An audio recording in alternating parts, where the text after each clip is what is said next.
చెప్పుకుంటున్నారు. చంద్రబాబుకు వంత పాడుతూ రామోజీ రాక్షసరాతలు, జనం మెచ్చేలా సీఎం జగన్ సామాజిక న్యాయపాలన, ప్రజల ఆకాంక్షలు సమీకరణలు స్థానిక పరిస్థితులు బట్టి సమన్వయకర్తల మార్పు చేర్పులు. ఈ క్రమంలో సామాజిక న్యాయంలో మరో 2 అడుగులు ముందుకేసిన సీఎం జగన్.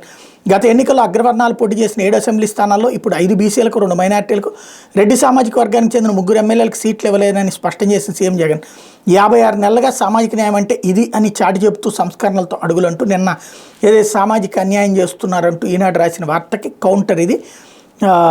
అలాగే ఇక చంద్రబాబు నాయుడు అన్న మాటలన్నిటి కూడా ఇక్కడ హైలైట్ చేశారు. లేకపోతే శ్రీకాకుళం భాగ్యరేఖ మూలపేట పోర్టు శరవేగంగా మూలపేట పోర్టు నిర్మాణ పనులు 4,361 కోట్లతో నిర్మాణం చేపట్టిన ఏపీ మ్యారిటైమ్ బోర్డు ఇప్పటికే 8.3 లక్షల టన్నుల రాళ్లతో బ్రేక్ వాటర్ నిర్మాణం, జనరల్ కార్గో నిర్మాణం కోసం భూమిని పటిష్టం చేస్తున్న అధికారులు.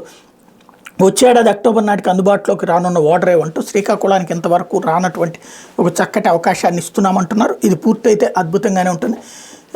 ప్రభుత్వం అధికారంలో ఉంటే పూర్తవుతుంది, లేకపోతే నెక్స్ట్ వచ్చేటువంటి వాళ్ళు చేస్తారా లేదా అన్నటువంటి చూడాలి.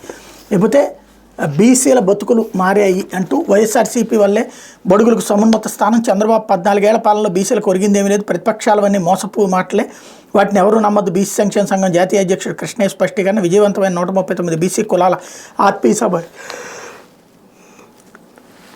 అన్నటువంటి వార్తను హైలైట్ చేశారు.